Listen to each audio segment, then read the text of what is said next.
Buenas noches a todos. Vamos a comenzar nuestra reflexión. Vamos a empezar nuestra reflexión del día de hoy. Vamos a hacer una oración en el nombre del Padre, del Hijo, del Espíritu Santo. Amén. Te damos gracias, Señor, porque nos permite reunirnos en esta noche. Te pedimos por cada uno de nosotros para que nos ilumines y nos ayudes a ir siempre reflexionando en torno al misterio de la Cuaresma. Te lo pedimos a ti que vives y reinas por los siglos de los siglos. Amén. En nombre del Padre, del Hijo, del Espíritu Santo. Amén. Tomen asiento, por favor. Bueno, pues continuamos con nuestra reflexión de Cuaresma. La primera, hablamos sobre lo que era la ceniza, ¿verdad? El significado de la ceniza. La vez pasada, la semana pasada, estábamos hablando sobre el ayuno, ¿verdad? Que es esta práctica, todo el significado profundo que tiene, ¿verdad? A la luz de la antropología, del Antiguo Testamento, desde la visión de Jesús, ¿no? Y su práctica en la Iglesia. Y el día de hoy vamos a hablar entonces sobre la penitencia, ¿no? La Cuaresma es un tiempo que se caracteriza precisamente por ser un tiempo de penitencia. Y cuando hablamos de penitencia, ¿verdad? Pues es precisamente uno de los grandes elementos de la Cuaresma, porque incluso el mismo color morado, ¿verdad? Cuando vemos, ¿verdad?, las vestiduras sagradas, el color morado es precisamente un símbolo de la penitencia, ¿no? También puede ser un símbolo de la esperanza, pero propiamente pues eso es para el tiempo del Adviento, ¿no? Pero el morado en Cuaresma representa la penitencia, ¿no? Entonces, ¿qué entendemos nosotros por penitencia, ¿no? ¿Qué entenderíamos nosotros precisamente por esta práctica de penitencia, ¿no? Porque a veces se pudiera ver nada más como el sentido de pues, arrepentirse de sus pecados y ya, ¿no? Incluso la palabra penitencia se ocupa para el sacramento de la reconciliación, ¿no? Entonces, cuando alguien dice voy al sacramento de la penitencia, también se puede ocupar, ¿no? Pero bueno, cuando hablamos del sacramento de la penitencia, sí, sería un elemento de la Cuaresma, ¿no? Confesarse en Cuaresma, pero no solamente es eso, ¿no? Tiene mucho más profundidad, ¿no? La palabra penitencia, ¿no? Pues es una palabra en latín, ¿no? Penitencia, que sería como arrepentimiento, ¿verdad? Remordimiento. Y sobre todo, ¿verdad? Penitencia viene al parecer de una palabra latina, ¿no? Paene, que significa casi, por poco. Es decir, penitencia, su raíz sería así como lo poquito, ¿no? ¿Cómo se llama? Un sentimiento de insuficiencia, ¿no? Un sentimiento de pequeñez, un sentimiento de fragilidad. Eso sería la raíz de penitencia. Entonces, la penitencia será arrepentirme, pero ¿en qué sentido? Me arrepiento porque reconozco mi pequeñez, ¿no? Me arrepiento porque reconozco mi bajeza. Me arrepiento porque me reconozco insuficiente, porque no he dado todo lo que tendría que dar, ¿no? No me he esforzado con todo lo que me tendría que esforzar, ¿no? Entonces estoy insuficiente, ¿verdad? No soy completo, ¿verdad? No estoy pleno, necesito más, ¿no? Eso sería la penitencia, ¿no? Entonces, cuando hablo de penitencia, no simplemente se refiere al dolor o a decir, tengo que pedir perdón, no, sino la raíz es eso, me siento pequeño, me siento insuficiente y por lo tanto por eso entonces pido perdón. Entonces, ¿por qué pido perdón? Pido perdón porque me siento pequeño, porque mis pecados me han empequeñecido, porque mis pecados me han hecho frágil, porque mis pecados me han hecho disminuir y entonces necesito, ¿verdad?, que Dios me perdone para hacerme grande, ¿no? Para transformarme. Ese sería el sentido de la palabra penitencia, ¿no? En su raíz, en su etimología, ¿no? Ahora bien, ¿qué significa la penitencia?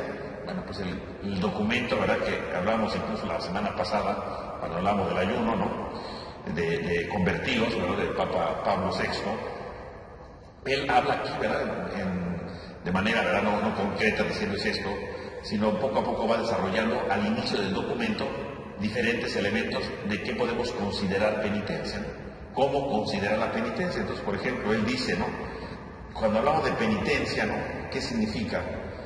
Hacer penitencia significa un acto interior de reprobación y de reprobar el pecado y de alejarme de él. Entonces, ¿qué es la penitencia? Dice este documento del Papa Pablo VI, dice, la penitencia es que yo repruebe mi pecado, o sea, que reaccione, ¿verdad?, que reconozca mi pecado y reconociendo mi pecado yo lo rechace. Eso es la penitencia, ¿no? Entonces, la penitencia empieza cuando yo digo, este es un pecado que cometí y yo lo rechazo, ¿no? Este es un pecado que yo cometí y lo repruebo, ¿no? Está mal, no debo de tenerlo, ¿no? Y trato de alejarme de él. Eso es la penitencia, ¿no? Primero. Luego, más adelante, dice el Papa Pablo VI, ¿no?, dice, la penitencia, dice, es una exigencia de la vida interior, ¿no? y es un objeto que Dios nos ha revelado, que Dios nos ha dado a conocer, porque nos ayuda en Cristo a tener una dimensión nueva de las cosas. Es decir, la penitencia entonces es efectivamente reconocer el pecado, pero sobre todo es algo necesario en nuestra vida espiritual, ¿no? La vida espiritual que nos lleva a encontrarnos con Dios, la vida espiritual que nos lleva a reconciliarnos con Dios, la vida espiritual que nos ayuda a buscar a Dios, nos tiene que llevar también a reconocer que tenemos que tener esta actitud de descubrir que el pecado está mal. Es algo necesario en nuestra vida espiritual. No puede haber vida espiritual si no hay penitencia. Entonces nadie puede decir, tengo una gran vida espiritual, pero no tengo arrepentimiento, no. Es parte de la vida espiritual, ¿no? También dice el Papa Pablo VI, la verdadera penitencia, dice, no puede prescindir de la ascesis, que incluya una mortificación en el cuerpo. Por lo tanto, el Papa dice, si la penitencia implica entonces una mortificación en el cuerpo, por eso entonces un elemento de la penitencia es el ayuno, ¿no? El ayuno es una mortificación del cuerpo. No se refiere a que me esté dando de latigazos ni nada. Antiguamente sí era así, ¿no? Pero hoy día ya no se dice esto, ¿no? Y entonces, obviamente, la penitencia se va del lado de las ascesis. ¿Una ascesis cuál es? El ayuno. El ayuno es una ascesis. Pues la penitencia va acompañado de esto, ¿no? Que obviamente me privo de algo para aprenderme a dominar, lo que decíamos la semana pasada, ¿no? Entonces, la penitencia, dice el Papa Pablo VI, va ligado a una práctica de ascesis, ¿no? También dice el Papa, ¿no? La penitencia es una virtud que nos lleva a ser perseverantes, ¿verdad? Con el trabajo de la convivencia humana. Es decir, el que hace penitencia, entonces decimos hace ascesis, ¿verdad? Al ayuno, algo corporal, ¿verdad? Que le ayuda a renunciar a algo. Pero también la penitencia me tiene que hacer a llevarme mejor con los hermanos. Eso es la penitencia. O sea, la penitencia, entonces dice el Papa Pablo VI, no es algo solamente que yo me repliego en mí mismo, no solamente soy yo, sino la penitencia me tiene que llevar a encontrarme con los hermanos, a encontrarme con los demás. Y a saber que efectivamente a veces encontrarme con los hermanos, a veces puede ser difícil, ¿no? Porque a veces los hermanos pues, tienen sus deficiencias, ¿verdad? Sus defectos, y entonces tengo que aprender a convivir con ellos, ¿no? Entonces la penitencia no nomás es para que yo solito y ya, no, tengo que aprender a convivir con los demás, tengo que aprender a convivir con los defectos de los demás, tengo que aprender a ser más comprensivo con los demás, ¿no? Eso es lo más importante, ¿no? A tener ese encuentro con los demás. Entonces la penitencia no es que yo me encierre en mi cuarto y sufra mucho y diga, ay, cuánta penitencia hago, no. Si no salgo al encuentro con el hermano, e incluso con el hermano que tiene sus defectos, no es penitencia. La penitencia me tiene que hacer encontrarme con el hermano, ¿no? Incluso en sus defectos, ¿no? Luego, también dice el Papa, ¿no? ¿Qué es la penitencia? La penitencia, dice, implica reconocer que en la Iglesia hay hermanos afligidos por las enfermedades, por la desgracia, por la pobreza, que están sufriendo a causa de la justicia. Y entonces, hacer penitencia consiste en acercarse también a ellos. Y entonces, si yo puedo ayudar a alguien en su pobreza, en su desgracia, en su enfermedad, ¿verdad? Eso es hacer penitencia también. Entonces, la penitencia no nada más es un dolor, ¿verdad?, de místico que yo siento porque estoy muy unido a Dios, no. La penitencia incluye el visitar a los demás. En otras palabras, la penitencia va acompañada de las obras de misericordia, ¿no? Porque el enfermo, el débil, el pobre, el desgraciado, ¿verdad?, en el fondo, ¿qué es? Alguien que necesita mi cercanía. Entonces, la penitencia va acompañada de la misericordia. No es que yo solito, no. Decimos, me hace encontrarme con el otro, con sus defectos, incluso me hace ayudar al otro, ¿no? ¿Por qué? Porque estoy en salida para ayudar al otro. Entonces, la penitencia tiene que ayudarme a hacer misericordia. El que es penitente, no el que va haciendo un acto de penitencia en su vida, el que va reconociendo sus pecados, el que se está esforzando por vencer sus pecados, al mismo tiempo que se esfuerza por vencer sus pecados, sale al encuentro que lo necesitan. Eso es penitencia, ¿no? Entonces, alguien que diga, no, es que yo me fui a vivir a la soledad para hacer mucha penitencia y cambiar mi vida. No, es que no se cambia la vida si no salgo al encuentro del hermano, ¿no? Porque curiosamente cuando yo reconozco mis pecados, los pecados están en función, en general, están en función de los demás, ¿no? La mayoría de nuestros pecados están en función de otros. Algunos son en contra nuestra también, ¿no? Pero la mayoría de nuestros pecados son en función de los demás. Entonces, alguien que hace penitencia no es que se tenga que replegar, esconder para que nadie lo vea y hacer un montón de ejercicios ahí en la oscuridad de su cuarto, ¿verdad? Y diga, es que aquí me estoy encontrando con Dios. No, tiene que hacer misericordia con los demás. Porque si el pecado es un daño a los demás, entonces el que hace penitencia, que quiere alejarse del pecado, tiene que hacerle el bien a los demás. Nadie se puede alejar del pecado si no hace obras de misericordia a los demás. Nadie. De hecho, ¿verdad? Cuando uno se confiesa, generalmente pues, la penitencia puede ser una oración para encontrarme con Dios, pero a veces dicen, usted tiene que hacer esto, ¿verdad? Tiene que tratar mejor a esta persona, tiene que ser más paciente con tiene que ayudar a aquel, ¿no? O sea, porque la penitencia, ¿verdad? Cuando termina la confesión, va en función también del otro, alguna actitud que tengo que cambiar con los demás, ¿no? Y entonces el que está haciendo penitencia, y tiene que ver con los demás, ¿no? Lo decíamos la semana pasada con el ayuno, ¿no? El ayuno que yo quiero, decía el profeta Isaías, no es que vayas con el pobre, con la viuda, ¿verdad? Y los ayudes, sino que la penitencia no es para que yo solito la tenga guardada, ¿no? Sino está en función de la misericordia con los demás, ¿no? Entonces el Papa Pablo VI, vas a hacer penitencia, qué bueno, pero si vas a hacer penitencia tienes que hacer misericordia, porque no hay mejor manera de recomponer tu camino, no hay mejor manera de alejarse del mal que ayudando a los necesitados, que acercándose al que te necesita, ¿no? Esa es la penitencia, ¿no? Y entonces dice el Papa, ¿no? El Papa Pablo VI, dice, la Iglesia nos invita a todos los cristianos, indistintamente, o sea, para todos, no hay diferencia, ¿no? A los padres más, a estos menos, no, todos, indistintamente, ¿no? A responder al precepto divino de la penitencia como un acto voluntario, además de las renuncias impuestas por el peso de la vida diaria. O sea, la penitencia no es algo obligatorio, es algo voluntario. El que requiere reconocer su pecado y alejarse, no es porque me dijeron y es porque no me queda de otra, ¿verdad? Me están extorsionando para que cambie de vida, no. Dice el Papa, el acto es un acto voluntario. La penitencia es ante todo un acto voluntario. ¿Por qué quieres alejarte de tu pecado? Porque tú dices esto no está bien y yo voluntariamente me quiero alejar de esa actitud. Yo voluntariamente quiero dejar este pecado. Yo voluntariamente quiero mejorar en mi vida. Bueno, entonces si tú quieres hacer eso de manera voluntaria, porque tú quieres, entonces eso es penitencia, ¿no? Si fuera obligado, no es penitencia, ¿no? ¿Sí? Oiga, porque está ayunando, porque si no me pegan, entonces eso no es penitencia, eso es otra cosa, pero no es penitencia, ¿no? Tiene que ser voluntario, ¿no? Tiene que ser voluntario, no puede ser obligado, ¿no? Tiene que ser siempre voluntario, ¿no? Entonces dice el Papa, tiene que ser voluntario. Ahora bien, entonces tenemos ahí, ¿verdad? Con ese documento del Papa, ¿no? Tenemos ahí precisamente esta visión, ¿verdad? General, ¿verdad? En la que él va describiendo algunas características de la penitencia. Algo que también nos puede ayudar para profundizar lo que es la penitencia es el prefacio 3 de la Cuaresma. ¿Qué es el prefacio? Cuando nosotros estamos en misa, ¿verdad? Estamos en misa, ya ven que termina el ofertorio, ¿verdad? Cuando pasa el pan, el vino, y luego, ¿verdad? Les digo, el Señor esté con ustedes, con tu espíritu. Levantemos el corazón. Esa parte de la misa se llama prefacio. Demos gracias al Señor, ¿verdad? Es justo y necesario. Y sigo, ¿no? En verdad es justo y necesario. Ese se llama prefacio. Que a veces nos podemos distraer, pero hay muchos prefacios, ¿no? Depende de la fiesta, depende del tiempo litúrgico. En el tiempo de Cuaresma tenemos, durante la semana, tenemos 5 prefacios distintos. Y de esos 5, el prefacio número 3 se llama los frutos de la penitencia.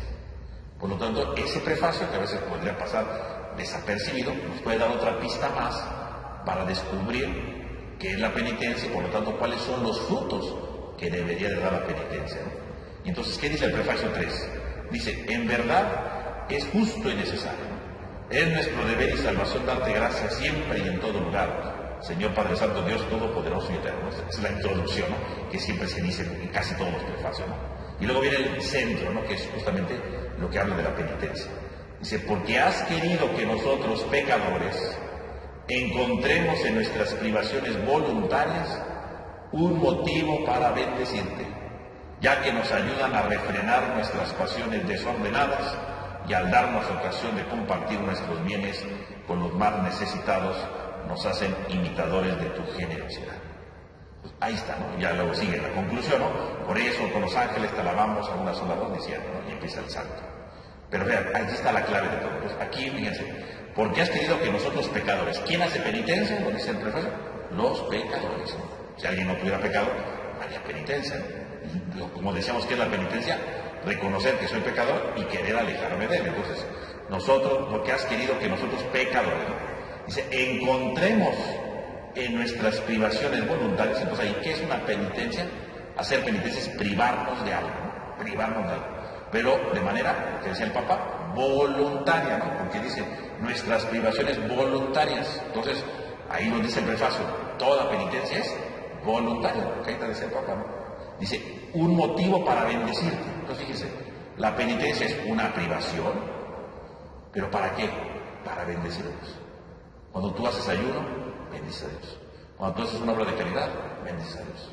Por lo tanto, la penitencia sirve, sí, para alejarme del pecado, pero la penitencia también, dice el prefacio, sirve para bendecir a Dios. Nuestros actos voluntarios te bendicen, ¿no? Y nos ayuda a refrenar nuestras pasiones desordenadas. Como lo que decíamos del ayuno la otra vez, ¿no? Y entonces, todas las prácticas de penitencia que hacen, refrenar, ¿verdad? Poner un alto, ¿verdad? Una pausa, ¿verdad? Tratar de frenar nuestras pasiones desordenadas, ¿no? ¿Qué son las pasiones? Las pasiones son todos los impulsos, ¿no? Todos los impulsos. O sea, aquí dice pasiones desordenadas. No todas las pasiones son malas, ¿no? Por ejemplo, una pasión puede ser, ¿verdad? El emocionarme, ¿verdad? Y querer ayudar a los demás. Esa es una pasión buena, ¿no? O una pasión, ¿verdad? Es querer salvar a alguien, ¿no? Ah, lo van a atropellar, pues corro, ¿verdad? Y lo agarro para que no lo atropellen. Es una pasión buena, ¿no? Pero hay pasiones que están desordenadas, ¿no? Y entonces hay un desorden, ¿verdad? En lo que vemos, ¿verdad? Hay un desorden en lo que hablamos, hay un desorden, ¿verdad?, en lo que comemos, hay un desorden en ciertas prácticas, es un desorden, porque no nos corresponde, ¿no? Porque no es parte de nuestra vida, porque no es parte de nuestra realidad, entonces hay un desorden. Entonces hay pasiones, ¿verdad?, movimientos que queremos hacer, pero están desordenados. ¿Para qué sirve la penitencia? Dice, para poder frenar nuestras pasiones desenfrenadas. Dice, frenar bien, o sea, hay que frenarlas, no es simplemente de quitarlas, no, hay que frenarlas. Porque eso no se puede quitar, ¿no? Eso no se quita, ¿no? O sea, por ejemplo, es que yo hablo de más y digo hasta lo que no debo. Bueno, esa es una pasión desordenada, ¿no? Yo digo lo que me viene en ese momento a la mente. No puedes decir todo, ¿no? Tienes que saberte frenar, tienes que ser prudente, ¿no? No puedes decir todo lo que viene, ¿no? Hay que frenar, ¿no? O sea, pero es frenar, no puede desaparecer. Porque las pasiones surgen, ¿verdad? Por lo que vamos viviendo, por lo que vamos teniendo, y a veces sí, ¿verdad? Queremos decir cosas, pero hay que aprender a frenarlas, ¿no? A frenarlas. No a desaparecerlas. Fíjense, la penitencia no sirve para desaparecer las pasiones desordenadas, no. Dice para refrenarlas, o sea, para ponerles freno, ¿no? O sea, para aprenderme a controlar. Porque para eso es la penitencia, ¿no? Para que yo me aprenda a controlar. Nunca va a desaparecer el anhelo de hablar de más, nunca va a desaparecer el anhelo de ver cosas que no debo, ¿verdad? Nunca va a desaparecer el anhelo de hacer ciertas cosas, nunca. Pero no, que no desaparezca significa que ya se te echó a perder, no. Tengo que aprender a frenarlas, ¿no? Es decir, hasta aquí llegué, ¿no? Es como con el coche, ¿no? Cuando yo voy en el coche y está el semáforo en alto, tengo que frenarlo, ¿no? No decir, yo me sigo derecho, a ver qué pasa, no. Tengo que frenarlo, ¿no? Digo, este es el momento que hay que frenarlo. Bueno, así como el coche hay que frenarlo en ciertos momentos, ¿verdad? El semáforo, o porque algún imprudente se atravesó, pues lo frenamos, ¿no? Entonces hay que frenar nuestras pasiones. Las pasiones siempre van a existir. Nunca van a desaparecer, nunca. Pero hay que aprender a frenarlas. Y justamente la penitencia es actos corporales, ¿verdad? Actos en nuestro cuerpo, ¿no? Como el ayuno, la abstinencia, que nos ayudan a irnos conociendo y conociéndonos, pues aprender a poner frenos en las cosas. Eso es la penitencia. Entonces, el que hace penitencia va conociendo su cuerpo para poder ponerle frenos a ciertas cosas que son desordenadas, que no nos llevan adecuadamente a las cosas, ¿no? Entonces, es que a mí me gusta tomar, hay que ponerle freno, ¿no? O sea, yo tengo que aprenderme a conocer, ¿no? Es que yo sé que si me tomo más de 3 me emborracho. Bueno, pues no te tomes más de 3, ¿no? Aprende a poner un freno, ¿no? O sea, ¿quién es el vicioso? El vicioso es el que no pone freno, ¿no? Esa es una pasión desordenada, ¿no? Toma una y se toma otra, ¿no? Cuando él sabe que solamente 3, ¿no? Entonces, ¿qué es una pasión desordenada? Eso, ¿no? Toma y se pierde, ¿no? Y se emborracha, ya no sabe dónde está, ni en qué día vive, ¿no? Y amanece y ya no supo ni qué hizo, ¿no? Eso es una pasión desordenada. ¿Qué tiene que hacer con esa pasión? Ponerle freno, ¿no? Tengo que conocerme, tengo que tener fuerza de voluntad para decir, pues no tomo más de 3, ¿no? Porque ya sé que la cuarta, ¿a dónde voy a llegar? ¿No? Entonces, frenar, ¿no? No es que diga que desaparezca, no. Aprender a frenar, ¿no? Y hay gente que le haces un vicio terrible y ya no puede, y tiene que abstenerse de todo, ¿no? Porque ya no puede. ¿Por qué? Porque cuando hubo la oportunidad de poner freno, no puso el freno. Hay que aprender a poner freno. Digo, pongo el ejemplo del alcohol, pero puede ser de otra cosa, ¿no? De hablar de más, o de que sea, no, hay que poner el freno. Este no es el camino, hasta aquí, ¿no? Ya sé a dónde voy a llegar con esto, hasta aquí llego, ¿no? Hay que aprender a frenar. hay que aprender a frenar. Y entonces la penitencia, ¿para qué sirve? Para mortificar el cuerpo, pero no para lastimarlo, para mortificar el cuerpo y ver nuestras debilidades, irnos conociendo y aprender a poner frenos cuando es necesario. Pero eso se hace pues, con el traspaso del tiempo y ejercitándose, ¿verdad? No se hace de un día para otro, no se hace de un día para otro, es todo un proceso lento y gradual, ¿no? Entonces fíjense, ya va diciendo varias cosas. Es algo voluntario, sirve para bendecir, para refrenar o frenar, ¿verdad?, nuestras pasiones desordenadas. Y luego dice, y darnos ocasión para compartir nuestros bienes con los necesitados. Lo que ahorita decía el Papa Pablo VI también, ¿no? Para hacer caridad, para ayudar, ¿no? Dice, porque nuestros bienes con los necesitados y nos hace imitadores de tu generosidad. Cuando yo ayudo a alguien, cuando yo hago misericordia con alguien, dice el prefacio, yo me hago imitador de la generosidad de Dios. Estoy imitando a Dios, que es el imitador. Qué curioso, ¿no? Yo estoy imitando a Dios. Entonces cada vez que yo soy caritativo, estoy imitando a Dios. Cada vez que tú haces el bien a los demás, ¿verdad?, y lo haces con amor, con cariño, tú estás imitando a Dios. Esa es, ¿no? Por lo tanto, aquí podemos ver en este prefacio, junto con lo que decía el Papa, una visión general de lo que es la penitencia, ¿no? Eso es la penitencia. Ahora, podríamos detenernos aquí, ¿verdad?, y analizar o profundizar dos elementos más. Entonces, esta penitencia, ¿verdad?, decimos que nos ayuda a refrenar las pasiones desordenadas. Ya hablamos del ayuno, el ayuno es un tipo de penitencia, pero podemos hablar hoy también de la abstinencia. ¿Qué es la abstinencia? Porque la vez pasada nada más hablamos del ayuno, falta hablar de la abstinencia. La abstinencia es otra práctica de penitencia, ¿no?, que nos ayuda a conocernos. Y por otro lado, la limosna, ¿verdad?, porque dice nuestros bienes con los más necesitados, a compartirlos, ¿no? Y entonces aquí viene la práctica de la limosna, ¿no?, que es lo que dice Jesús en el Evangelio, ¿no? El miércoles de ceniza, ¿verdad?, habla de tres prácticas, ¿no? Habla del ayuno, dice, cuando ayunes, no pongas cara maltratada, ¿verdad?, como los hipócritas, no, pues báñate, ponte bien, ¿no?, que ni se entere que ayunas, ¿no? Cuando hagas oración, no lo hagas en la pública, o en público, ¿no?, hazlo en secreto, en tu cuarto, ¿no? Y tu Padre que ve lo secreto te recompensará. Pues, otra obra de Cuaresma es la oración. Y finalmente, otra obra, ¿verdad?, de la Cuaresma es la limosna, ¿no? Cuando tú des algo, que no sepa tu mano izquierda lo que hace la derecha. Y tu Padre que ve lo secreto te recompensará. Fíjense cómo entonces está la actitud, ¿verdad?, de dar limosna. Y dar limosna es otro acto de penitencia. Entonces podemos reflexionar, ¿verdad?, para profundizar estas dos cosas, la abstinencia y la limosna. ¿Qué es la abstinencia? Bueno, la abstinencia, ¿verdad?, dice el Código de Derecho Canónico, ¿verdad? ¿Qué es el Código de Derecho Canónico? Bueno, pues sería como las leyes, pues son las leyes de la Iglesia, ¿no? Así como aquí en México tenemos la Constitución, ¿verdad?, que son todas las leyes de México, ¿verdad? También en la Iglesia hay leyes, no vayan a creer que nada más la vamos viviendo a la viva México, no, hay leyes, todo tiene sus leyes, claro, tiene sus leyes, y se llama, y las leyes no se llama Constitución, ¿verdad?, como aquí en México se llama Código de Derecho Canónico, ¿verdad? Código, ¿verdad?, porque están ahí las leyes, ¿no?, de derecho, porque también es derecho, canónico, porque son las reglas, ¿no?, por lo que se mide, por así decirlo, ¿no?, porque canónico viene de canon, ¿verdad?, que viene de caña a su vez, ¿no?, y la caña sería para medir, entonces es las leyes que sirven para medir la vida de la Iglesia, ¿no? Ahí está. Pues, son todas las leyes que hay en la Iglesia. Entonces, obviamente, ¿verdad?, hay gente que se especializa en eso, así como hay abogados aquí, ¿verdad?, en el país, ¿verdad?, que sirven para conocer las leyes, para defenderlos, ¿verdad?, y hacer supuestamente el bien, porque aquí las ocupa para el mal, ¿no? Entonces, es otra cosa. Pero hay gente que estudia leyes. También en la Iglesia hay gente que estudia leyes, ¿no? Y entonces estudia Derecho Canónico. ¿Quién es el que estudia Derecho Canónico? Pues sí, sería como un abogado, ¿verdad?, pero que estudia las leyes de la Iglesia, ¿no? Y ahí encontramos todas las normativas de la Iglesia, ¿no?, de una parroquia, ¿verdad?, los elementos, ¿verdad?, cómo se debe regir una parroquia. Están las leyes de los sacramentos, ¿verdad?, todos los sacramentos, ¿verdad?, el matrimonio, ¿verdad?, el bautizo, todo. Hay leyes para celebrarlo, no creo que nada más uno los va llevando las cosas, pero ahí están las leyes que dicen, ¿no?, cómo se tiene que vivir, ¿no?, cómo se tiene que celebrar, ¿no? ¿Por qué el Padre puso esta condición? No puse la condición. Ahí dice el código lo que tiene que traer. ¿Por qué me piden este papel para casarme? Porque las leyes lo dicen. Ahí está en el código, ¿no? El Padre se inventó cosas, ¿no?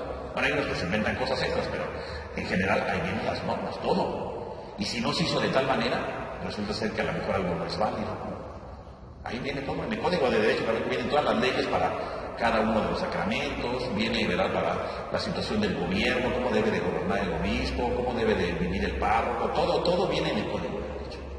Y vienen, por supuesto, también las sanciones, ¿no?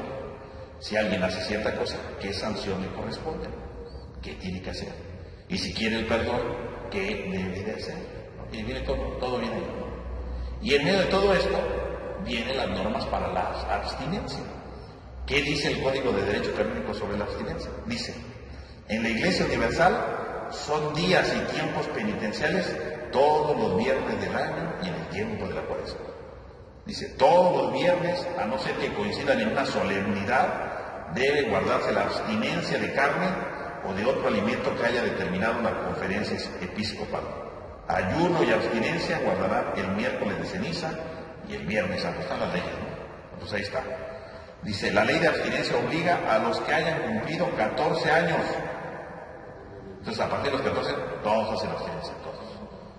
Y no tiene fecha de límite, ahí no hay fecha de límite. Del ayuno sí, habíamos dicho la vez pasada, ¿no? Y lo dice el derecho también, ¿no? Dice, aquí dice, el ayuno, los mayores de edad, hasta los 59 años.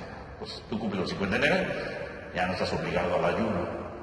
Pero la abstinencia nunca se quita, nunca. La abstinencia solamente, ¿verdad?, a partir de los 14 años hasta que muramos. No hay fecha de caducidad de la abstinencia. Del ayuno sí, pero de la abstinencia no. Porque la abstinencia, ¿qué es? Privarse de carne roja, ¿no? Entonces, eso no es malo, ¿no? O sea, el ayuno sí, porque a lo mejor ya hay una persona mayor de edad, a lo mejor el ayunar le pudiera hacer daño, ¿no? Porque a lo mejor tiene una enfermedad, ¿no? Entonces, por eso el ayuno se detiene, ¿verdad?, a los 59 años. Entonces, ya a los 60 no está obligado al ayuno. Porque por la edad pudiera ser que no pudiera ayunar, ¿no? Pero la abstinencia no pasa nada si no comes carne, hay otras cosas que puedes comer, ¿no? Pues por eso la abstinencia no tiene fecha límite, ¿no? Esa es la razón, ¿no? Y entonces dice, la conferencia episcopal puede determinar con más detalle el modo de observar el ayuno y la abstinencia, así como sustituirlos en todo o en parte de otras formas de penitencia, sobre las obras de caridad y la práctica de piedad, ¿no? Entonces dice, la abstinencia, si alguna conferencia episcopal, es decir, los obispos de algún país se reúnen y dicen, vamos, que aquí no hay abstinencia, mejor que hagan esto, vamos, pueden cambiarla. Pero esta conferencia, no el padre de la iglesia, no es que, hermano, nosotros no vamos a hacer abstinencia, vamos a hacer no sé tal cosa. El padre no puede decir eso. Eso aquí lo dice, ni siquiera el obispo, lo dice la conferencia episcopal. Se reúnen todos los obispos de México y dicen, en lugar de abstinencia, esto. No, sí se puede. Por algo que llama la atención del derecho es que dice que cuando es el día de abstinencia, todos los viernes del año. No, nada parece que los viernes de Cuaresma. El Código de Derecho también dice todos los viernes del año. Sin embargo, en México, fíjense, en México, la conferencia episcopal, es decir, los obispos de México se reunieron y entonces ellos dan una norma complementaria. Y dice, la norma complementaria, dice, la conferencia del episcopado mexicano, consciente de la situación de pobreza que hay en muchos sectores de los fieles, y dado que nuestra cultura admite otros signos más adecuados de penitencia, dispone suplir la abstinencia tradicional de carne, en la excepción del miércoles de ceniza y del viernes santo, ¿no?, y de Cuaresma, por una abstinencia de algún alimento que sea de su agrado, por materia o por modo de confección, por especial obra de caridad, por especial obra de piedad o por algún acto de sacrificio voluntario. Entonces, la abstinencia en México es obligatoria el miércoles de ceniza, el viernes santo y los viernes de Cuaresma. O sea, ¿qué es la abstinencia? No comer carne roja, eso es. Los otros viernes se supone que también es abstinencia, ¿eh? Pero en México dice, dado las circunstancias, pues de pobreza, de dificultad, que a toda la gente pues, no puede hacer esto. Entonces dice, pueden suplirlo por otro acto de misericordia. Aquí dice, no, sacrificio, obra de piedad, de caridad, o abstenerse de algún alimento que quieran en los otros viernes. Entonces la abstinencia de carne roja en México solamente es obligatoria en Cuaresma, y el Viernes Santo, y bueno, ¿cómo se llama? Y el miércoles de ceniza. Los demás viernes del año se supone que serían abstinencia, pero aquí dice, bueno, se podría suplir. O sea, cómo se reúne la conferencia y dice, en México se puede hacer esto, porque pues la situación que se vive no es fácil, entonces se puede hacer. Pero en realidad, el Código de Derecho Canónico dice que cuando se abstinencia, todos los viernes, no nada más los de Cuaresma, todos los viernes. Pero en México se ha recomendado hacer eso. Y obviamente pues, siempre se ha hecho popular lo de Cuaresma, ¿no? Los viernes de Cuaresma, pero en realidad para los otros viernes tendremos que hacer algún acto de caridad. Dice el código, ¿no?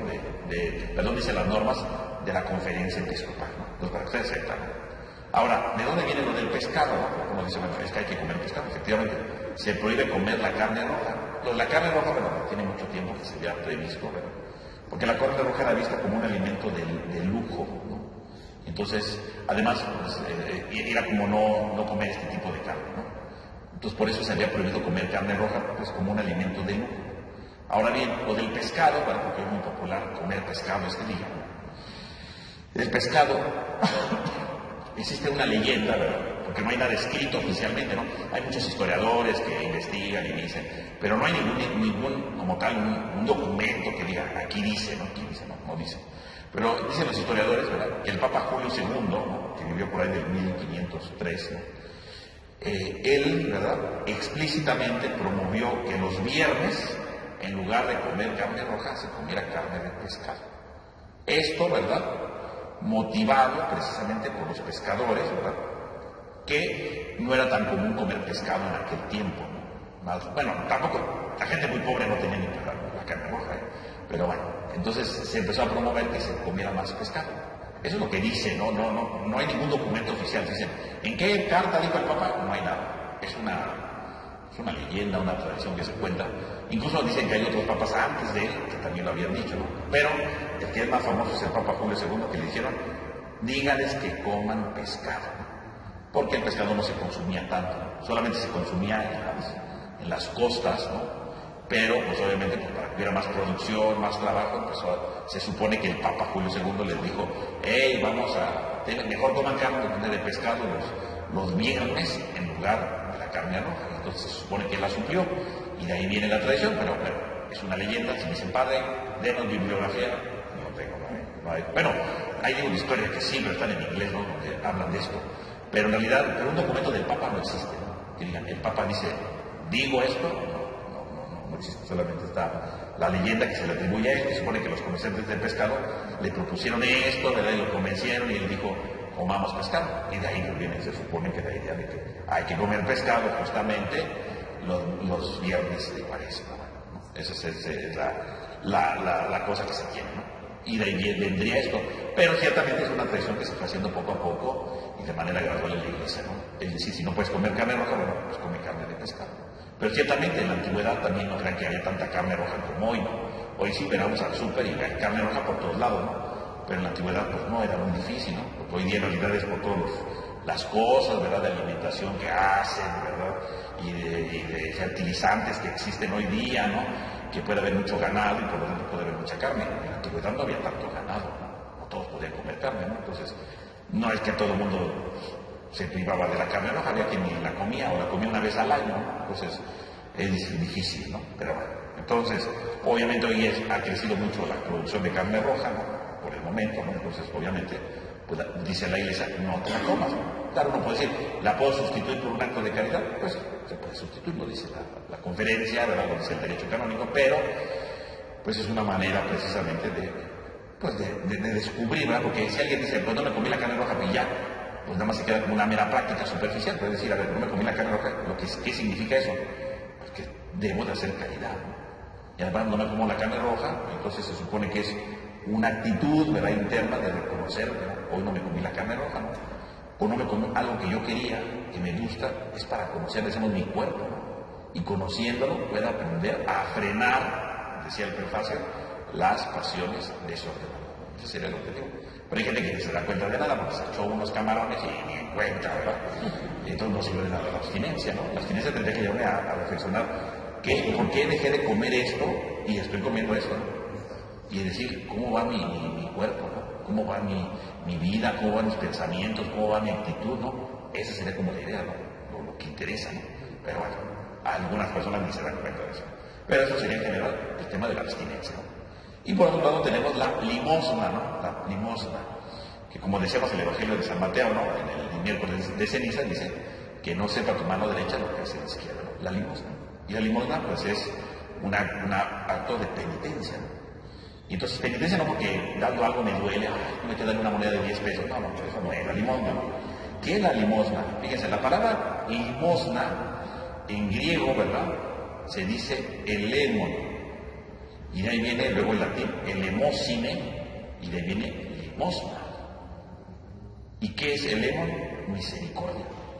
O sea, la limosna no es dar lo que me sobra, ¿no? Que hoy lo entendemos como eso. Una limosna, no, pues lo que me sobra. Me encontré 2 pesos, ahora le lleva 2 pesos, ¿no? Y ya, di una limosna. Pero hoy limosna es como igual a dar lo que me sobra, ¿no? Y no es, porque la palabra limosna en su raíz original, ¿no?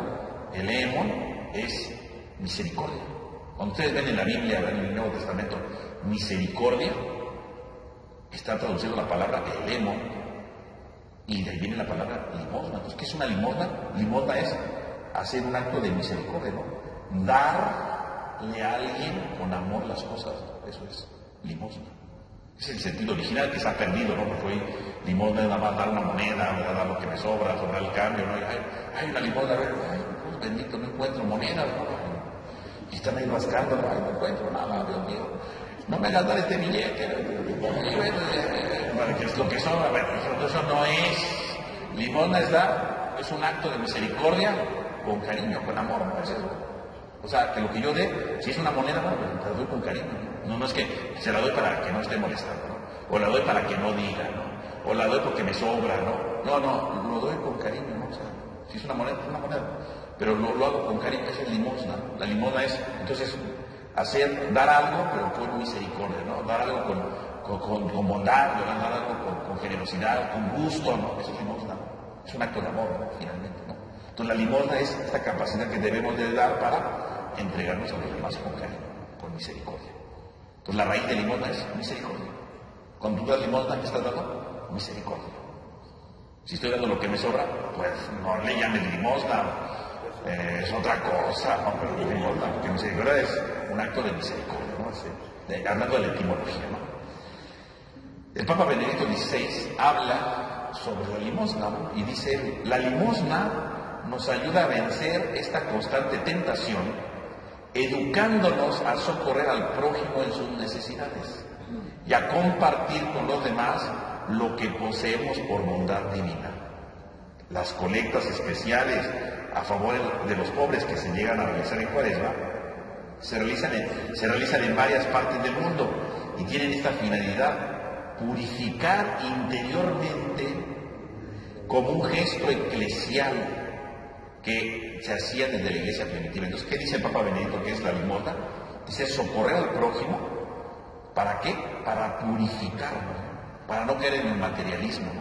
Para no caer en las cosas superficiales. Entonces el Papa dice, cuando uno da limosna, como decíamos, no es lo que me sobra, es un acto de misericordia. Y dando por misericordia, dice, te estás purificando, ¿no? Porque estás dando algo de ti, no lo que te sobra, ¿no? Estás dando algo de ti. Pues yo tengo esto, me servía a mí, pero se lo voy a dar para que también mejor lo utilicen. Y se lo doy con cariño, eso es limosna, ¿no? Y entonces me purifico, ¿verdad? Porque me doy cuenta que sí, es algo que yo puedo usar, pero que esa persona lo va a usar mejor que yo. No, lo va a usar más que yo. Lo va a disfrutar más que yo. Sí, a lo mejor yo lo hubiera disfrutado, pero a lo mejor me hubiera gastado en una tontería. Él lo va a gastar en algo que sí vale la pena. Eso es misericordia. Eso es, es limosna, ¿no? Eso es darse totalmente, ¿no? Y dice el Papa, cuando hablamos de limosna evangélica, dice, no tenemos que verla como simple filantropía, ¿verdad? No, o sea, no es ayudar por ayudar, no, ay, soy muy buena gente, voy a ayudar, no. Dice, la limosna evangélica no es filantropía, es más bien una expresión concreta de la caridad, la virtud teologal que exige la conversión interior al amor de Dios y de los hermanos a la imitación de Jesucristo, que muriendo en la cruz se entregó a sí mismo por nosotros. Entonces dice, cuando tú das limosna, no es solamente porque quieres hacer el bien, no. Es una expresión concreta de caridad que exige la conversión interior al amor de Dios y de los hermanos. O sea, dar limosna, ¿qué significa? Una actitud de amor a los demás, ¿no? De entrega a los demás, ¿no? Por amor, ¿no? Porque me estoy convirtiendo al amor de Dios y de los demás, ¿no? Imitando a Cristo, que muriendo en la cruz se entregó a sí mismo por nosotros. O sea, cuando tú das limosna, estás imitando a Cristo, ¿no? Decía el prefacio hace rato, ¿no? Decía el prefacio, compartimos nuestros bienes con los necesitados y nos hace imitadores de tu generosidad. Y aquí dice el Papa Benedicto algo más fuerte, ¿no? Cuando tú das algo, imitas a Cristo en la cruz. Porque Cristo en la cruz, murió en la cruz, no porque no le quedó de otra, porque lo obligaron, ¿verdad? Porque no tenía nada que decir, pues me voy a morir. No, o sea, se murió en la cruz por amor, ¿no? Por generosidad, por misericordia. Entonces, cuando yo doy algo, una limosna con misericordia, estoy imitando a Cristo, que murió en la cruz por los demás. Que así como se dio totalmente por nosotros, yo estoy dando totalmente esto que tengo por esa persona que lo necesita, ¿no? Y es un acto de amor profundo, ¿no? Estoy imitando a Cristo, ¿no? Entonces, el que anda buscando a qué le sobra, pues no está imitando a Cristo, ¿verdad? No sé a quién está imitando, pero a Cristo, ¿eh?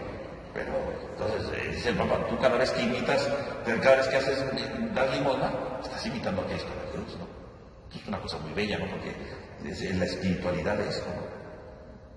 Dice, incluso la carta de San Pedro, ¿verdad? La primera carta de San Pedro dice, la caridad cubre multitud de pecados. Cuando haces caridad, ¿no? En el sentido de la limosna, cuando cubre la multitud de pecados.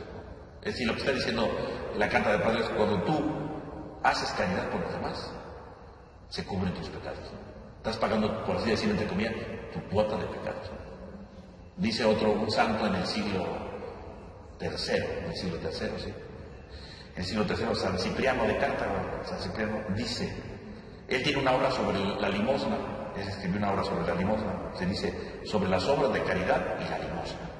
Y él dice, todos los pecados se perdonan gracias a las limosnas y a la fe. Obviamente esto no lo dice por sus pistolas, esto lo está tomando del libro de Proverbios, ¿no? En el capítulo 16. O sea, el dar limosna, pero limosna como lo está diciendo el Papa, ¿no? En el sentido de caridad, de amor, ¿verdad? Y en el sentido de imitar a Cristo, ¿no? Totalmente. Dice el San Cipriano, se perdonan los pecados, ¿no? Claro, dice, no los pecados gravísimos, no, los pecados en general, todos básicos, o sea, los pecados que tú haces se pueden perdonar si tú das con amor a los demás. Pues con eso que está diciendo San Cipriano, cada vez que tú ayudas con caridad, con amor a los demás, los pecados se perdonan. Claro, si es un pecado enorme, ¿no? Soy un adúltero, no se perdona con una obra de caridad y con una limosna, ¿eh?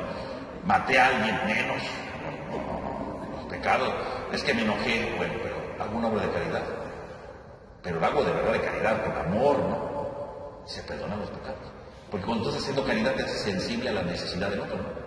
Porque dices, a ver, le voy a dar esto porque lo necesita, y siento el dolor del otro, y entonces le ayudo porque estoy sintiendo su dolor. Te está haciendo más sensible, por eso se perdonan los pecados. No porque dice la moneda, ay, que no me dé lata, ahí te va, voy a dar este de 20 para que Dios me perdone. No, eso no. Yo voy a dar, pero porque siento el dolor del otro y quiero ayudarle en su dolor. Y le quiero dar eso. Eso perdona los pecados. Perdona los pecados porque te hizo sensible a la necesidad del otro. Y efectivamente, ¿qué son nuestros pecados? Una insensibilidad al dolor del otro. ¿Por qué te peleaste con fulano? Porque fuiste insensible, ¿no? ¿Por qué le dijiste tal cosa? Porque ese momento te ganó el coraje y fuiste insensible. En cambio, la caridad que hace, volverte sensible.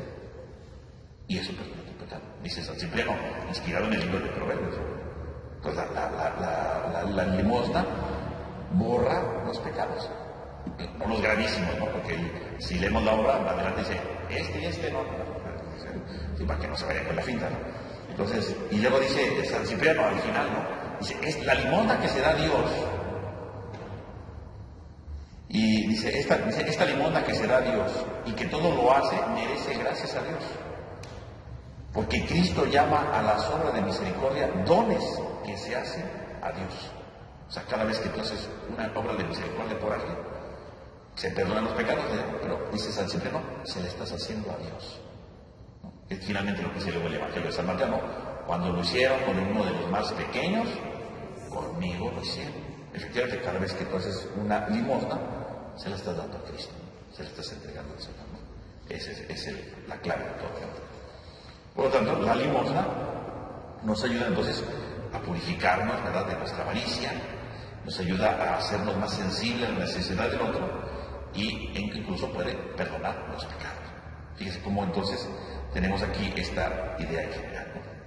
Bien, entonces con esto podremos ver entonces que la penitencia, entonces alejarnos del pecado, Y dentro de la penitencia, entonces, hay obras que nos ayudan a conocernos mejor, a sensibilizarnos más, como la limosna, como la abstinencia, y por supuesto, la ayuno, que nos ayuda a cambiar y a transformar nuestra vida para encontrarnos con Él.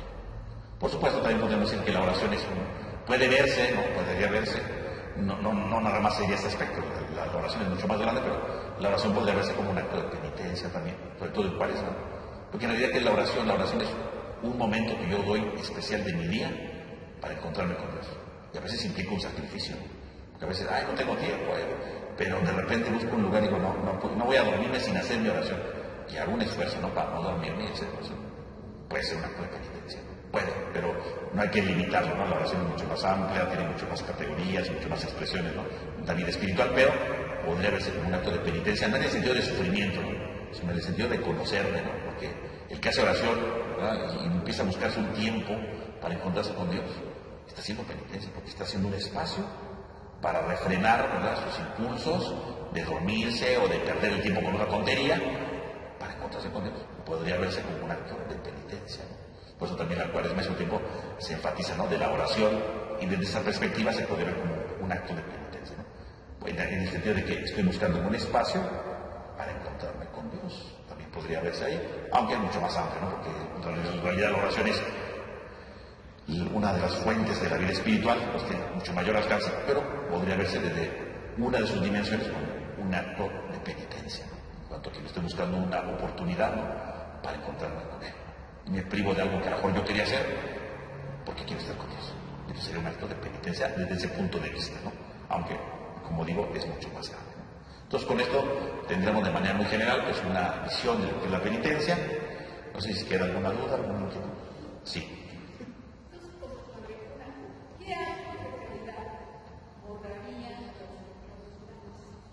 No, tiene que confesarse.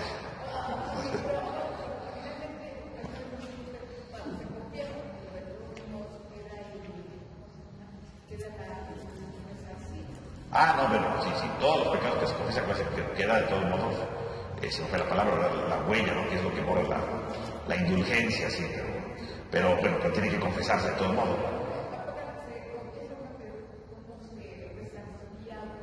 Con la indulgencia, nada más, con la indulgencia. Como ahorita que estamos en el jubileo y se da la indulgencia, entonces uno va a la catedral, cumpliendo todos los requisitos que se dicen, y entonces se borra eso. Pero solo con la indulgencia, ahí no hay obra de caridad, tiene que ser con la indulgencia. Sí.